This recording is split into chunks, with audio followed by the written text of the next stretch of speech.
आपका स्वागत है हमारे यूट्यूब चैनल में। दोस्तों, जब भी हम किसी कंपटीशन की तैयारी करने जाते हैं तो उसमें गणित का पोर्शन देखकर हमें भय लगता है, और गणित में अगर रेखा गणित हो या बीज गणित होती है तो ज़्यादा भय लगता है। आज मैं आपको त्रिभुज बताऊंगा और इस त्रिभुज को प्रयास करूंगा कि अपने छोटे से सेशन में ऐसे पढ़ाऊं कि आपको त्रिभुज से रिलेटेड कभी भी कोई प्रॉब्लम ना हो। तो आइए त्रिभुज के बारे में जानने की कोशिश करते हैं कि त्रिभुज क्या है, कैसे बनता है। एडवांस तक हम वहां तक पहुंचेंगे कि त्रिभुज कितने प्रकार का आता है या कितने प्रकार के एग्जामिनर हमसे क्वेश्चन त्रिभुज से रिलेटेड पूछ सकता है। हर चीज को इसी सेशन पे, आज की सेशन पर पूरा करने की कोशिश करेंगे। क्लास हो सकती है लंबी हो, लेकिन प्रयास मेरा यही रहेगा कि आपको त्रिभुज से रिलेटेड कोई प्रॉब्लम दोबारा ना हो। चलिए देखते हैं त्रिभुज कहते किसको हैं। एक ऐसी आकृति जो तीनों तरफ से घिरी हो या तीन भुजाओं से बनी हुई आकृति को हम त्रिभुज कहते हैं। आप समझते चलिएगा, ज्यादा लिखने पे जोर नहीं दूंगा। मेरा जोर होगा ज्यादातर आपको समझाने में, क्योंकि आपकी पुस्तकों में तो सब लिखा है और आपने उसको पढ़ा भी है। प्रयास करिएगा समझने का और मैं कोशिश करूंगा उसको समझाने की। तो त्रिभुज किसे कहते हैं? तीन भुजाओं से घिरी हुई आकृति को हम त्रिभुज कहते हैं। बात समझ में आ गई? अब त्रिभुज होते कितने प्रकार के हैं? त्रिभुज तीन प्रकार के होते हैं। कौन कौन से होते हैं? अगर हम देखें तो सबसे पहले त्रिभुज होगा जिसे कहते हैं समबाहु त्रिभुज। समबाहु त्रिभुज। अब समबाहु त्रिभुज क्या होगा? समबाहु त्रिभुज में तीनों भुजाएं समान होंगी। तीनों भुजाएं क्या होंगी? समान होंगी। अर्थात अगर एक भुजा अगर ये 4 सेंटीमीटर की है तो ये भी 4 की होगी, ये भी 4 की होगी। अगर 7 की तो ये 7 की, ये 7 की, ये 7 की। अर्थात समबाहु, सम मीन बराबर, बाहु माने भुजा। जहां पर सब भुजाएं बराबर होंगी वहां पर समबाहु त्रिभुज होगा। क्लियर है? दूसरा देखते हैं। दूसरा त्रिभुज जो बनता है उसे कहते हैं समद्विबाहु त्रिभुज। समद्विबाहु त्रिभुज। इसमें क्या होगा? इसकी दो भुजाएं बराबर होंगी। कोई भी दो भुजा जिसकी दो भुजाएं बराबर है। सम माने बराबर, द्वि माने दो भुजाएं। जिसकी दो भुजाएं समान होती हैं उसे हम क्या कहते हैं? समद्विबाहु त्रिभुज। और जिसकी कोई भी भुजा समान ना हो, एक तो जिसकी तीनों भुजाएं समान है उसे कहेंगे समबाहु, जिसमें दो भुजाएं समान है उसे कहेंगे समद्विबाहु, और जिसकी कोई भी भुजा बराबर ना होगी उसे क्या कहेंगे? ऐसे त्रिभुज को हम कहते हैं विषमबाहु त्रिभुज। कौन सा त्रिभुज कहते हैं? विषमबाहु त्रिभुज। विषमबाहु त्रिभुज में कोई भी भुजा समान नहीं होती। कोई भी भुजा समान नहीं होती। आई होप कि आप समझ गए होंगे कि त्रिभुज कितने प्रकार का होता है। त्रिभुज तीन प्रकार का होता है। समबाहु जिसमें तीनों भुजाएं समान, विषमबाहु जिसमें कोई भी भुजा समान नहीं, समद्विबाहु जिसमें दो भुजाएं समान होती हैं। चलिए अब देखते हैं। अच्छा, एक और चीज आपको समझने की जरूरत है। क्या त्रिभुज, कौन सी पॉसिबिलिटीज होती है जिसमें त्रिभुज बनता ही नहीं? एक दो बार क्वेश्चन डायरेक्ट यही से पूछ लिया गया है। क्वेश्चन ये था कि एक भुजा दे दी गई, सपोज करिए त्रिभुज है, इसकी एक भुजा दी गई 4 सेंटीमीटर, दूसरी भुजा दे दी गई 3 सेंटीमीटर और ये भुजा दे दी गई 8 सेंटीमीटर। बताइए कैसा त्रिभुज है? हाँ, यहां पर जरूरत पड़ती है हमें एडवांस लेवल की से जुड़ा हुआ यह सवाल है। सीधे डायरेक्ट पूछता है कभी कभार। ऐसा त्रिभुज पॉसिबल ही नहीं है। ऐसा त्रिभुज, अच्छा देखने में तो आप बता सकते हैं सर ये विषमबाहु त्रिभुज हो सकता है क्योंकि इसकी तीनों भुजाएं समान नहीं, तो इसे विषमबाहु त्रिभुज में रख सकते हैं। लेकिन ऐसा त्रिभुज संभव नहीं। क्यों संभव नहीं है?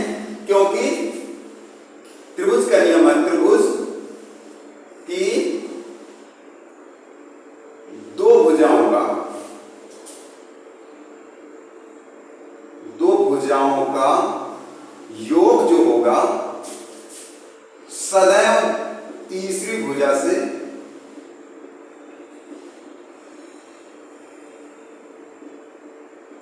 अधिक होगा।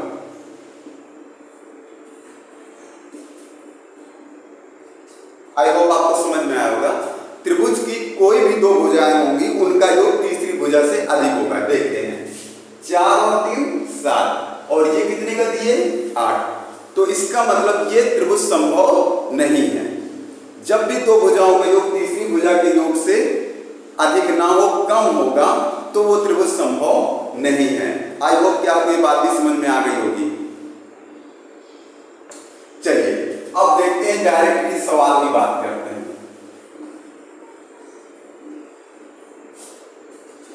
तो जब त्रिभुज 3 प्रकार का होता है तो उससे जुड़े त्रिभुज का सवाल भी 3 प्रकार के होंगे। अच्छा, तो त्रिभुज में हमसे 2 ही चीजें पूछते हैं, या तो पूछेगा परिमाप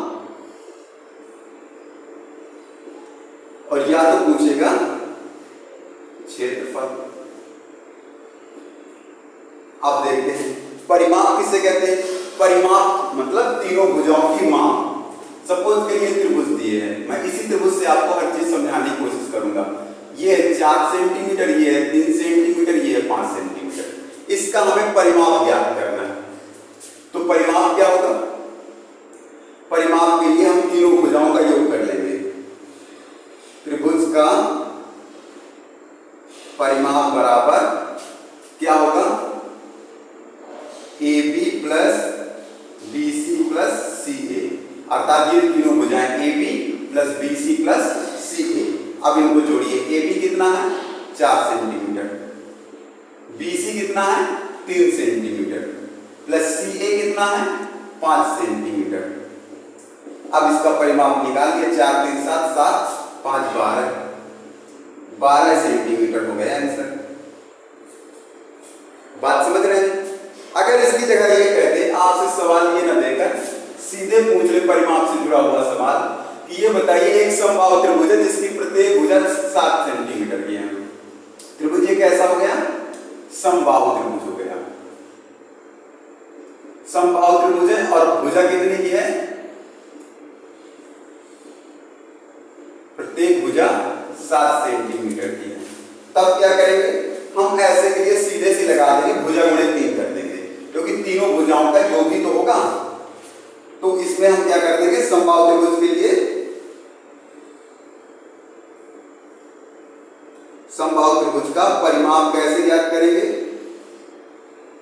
3 गुणे भुजा क्या हो जाएगा? 3 गुणे 7 बराबर 21 सेंटीमीटर। अच्छा, अगर ये विषमबाहु होगा तब क्या होगा? तो तीनों भुजाओं की माप दी होगी। अगर समद्विबाहु है तो उसमें क्या है? एक से भुजा 7 सेंटीमीटर की और दूसरी भुजा 4 सेंटीमीटर की है। और ये भी क्लियर उसको बताएगा कि दो भुजाएं 7 सेंटीमीटर की या एक भुजा 4 सेंटीमीटर की या दो 4 सेंटीमीटर की, एक 7 सेंटीमीटर की है। बात समझ रहे हैं? ये आपको क्लियर वो बताएगा, तभी आप समझ सकते हैं कि ये कैसा त्रिभुज होगा और इसमें क्या जोड़ना है। अगर हम मान लेते हैं, इसमें अपने मान कर मत चलिएगा कि हम अपने मन से मान लिया। सपोज करिए हमने मान लिया कि 2 7 दिए तो 7 दूनी 14 4 18 सेंटीमीटर हो जाएगा। अगर 2 2 4 की तो 4 दूनी 8 8 7 15 सेंटीमीटर हो जाएगा। तो उसमें स्पष्ट रूप से दिया होगा। बात समझ में आ रही है? स्पष्ट रूप से दिया होगा। तो इस प्रकार से हम त्रिभुज का परिमाप ज्ञात कर सकते हैं। आई होप कि आप परिमाप तीनों प्रकार से समझ गए होंगे, चाहे समबाहु त्रिभुज का परिमाप हो, विषमबाहु त्रिभुज का परिमाप हो या समद्विबाहु त्रिभुज का परिमाप हो। उससे रिलेटेड क्वेश्चन अब आपके से कभी भी फंसने वाले नहीं है आप उन सवालों में। चलिए फिर देखते हैं।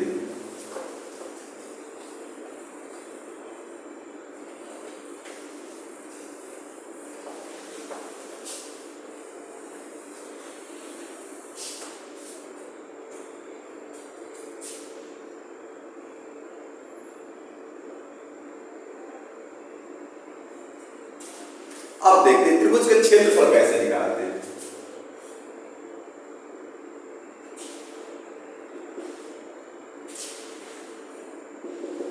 हमने बताया कि त्रिभुज 3 प्रकार का होता है।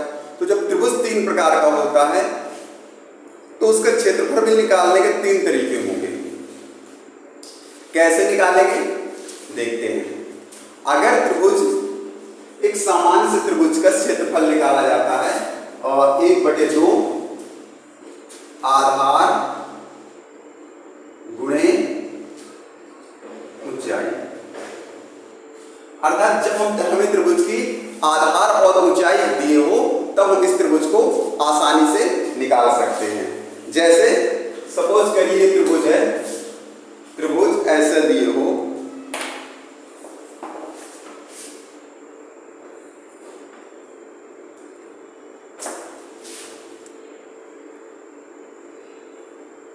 ऊंचाई दी है 4 सेंटीमीटर, ये दिए है 3 सेंटीमीटर और ये दिए 5 सेंटीमीटर। कहता है इस त्रिभुज का क्षेत्रफल ज्ञात करिए। तो इस त्रिभुज का अगर हमें क्षेत्रफल ज्ञात करना है तो हम कैसे ज्ञात करेंगे? 1/2, आधार कितना है 3, ऊंचाई कितनी है 4, 2 एकम 2, 2 दूनी 4, 4 3, 3 दूनी 6 सेंटीमीटर स्क्वायर। ध्यान रखिएगा जब भी हम क्षेत्रफल ज्ञात करेंगे तो स्क्वायर लगा के ज्ञात करेंगे। 6 सेंटीमीटर स्क्वायर, इसका क्या हो गया? आंसर हो गया। बात समझ में आ रहे हैं या नहीं? चलिए फिर देखते हैं आगे।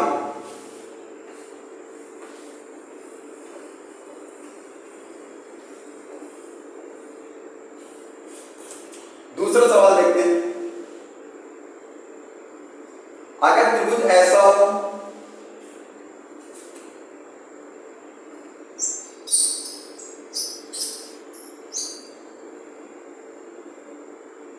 चार सेंटीमीटर, 3 सेंटीमीटर, 5 सेंटीमीटर, सपोज करिए ऐसे त्रिभुज दिए है, ये विषमबाहु त्रिभुज है और इसका हमें क्षेत्रफल ज्ञात करना है। तब कैसे ज्ञात करेंगे? विषमबाहु त्रिभुज का क्षेत्रफल ज्ञात करने के लिए एक सूत्र होता है, हीरोन महोदय का दिया हुआ सूत्र है, जिसे हीरोन का सूत्र भी कहते हैं।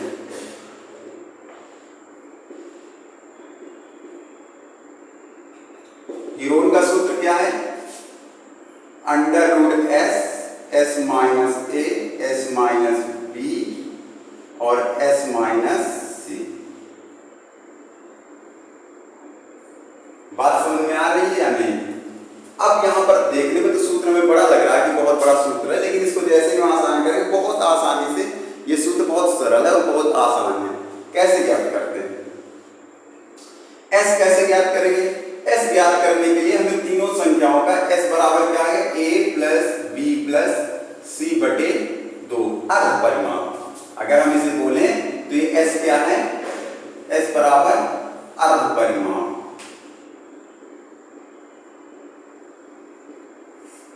चलिए कैसे ज्ञात करेंगे?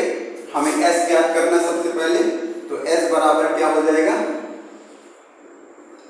4 प्लस 5 प्लस 3। आप जानते हैं गणित का सामान्य सा नियम है कि हमें ऐड करना। हम a बराबर 5 भी मान सकते हैं, 3 भी मान सकते हैं, 4 भी उसी प्रकार से, b उसी प्रकार से, क्योंकि हमें तीनों को एक योग करना है। हम 4 में 5 जोड़े या 5 में 4 जोड़े, चाहे 5 में 3 जोड़े या 3 में 5 जोड़े। बात समझ रहे हैं? रहेगा मान बराबर ही। तो s बराबर बटे 2 कितना आ गया? 4 5 4 9 9 3 12 बटे 2 बराबर 6। तो s का मान कितना आ गया? s बराबर 6। अब देखते हैं यहां पर हम s का मान रख देते हैं। s बराबर 6 हम यहां पे रख के हल करते हैं। यहीं पर